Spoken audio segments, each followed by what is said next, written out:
Diabate od prve minute ovdje pritišće protivničku obranu, natjerao praktički na ovu pogrešku Hubersa i onda pogodio za prednost 1-0.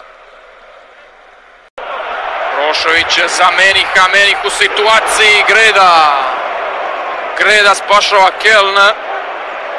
Ovdje u 10. minuti nadoknade prvog poluvremena. Još jednom je tamo Diabate izborio novi aut za Partizan.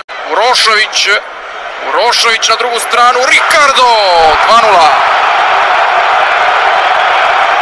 52. minuta, Partizan ima 2-0.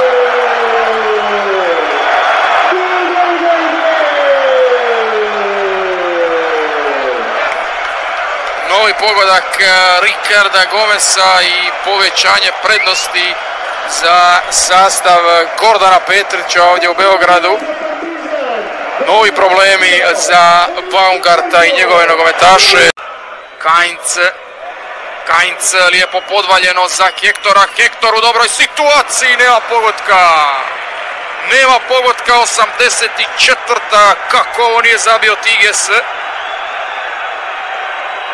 Nastavlja se pritisak Kelna, ućemo situaciju vidjeti u ponovljenoj snimci. Husein Bašić, novo dobro podvaljivanje. I evo nove prilike, ali neće ni ovoga puta stići do udarca. Tunižanin, mogu li ovdje gosti do pogotka koji bi unio nervozu u domaće redove i dao još malo na napetosti ovog susreta.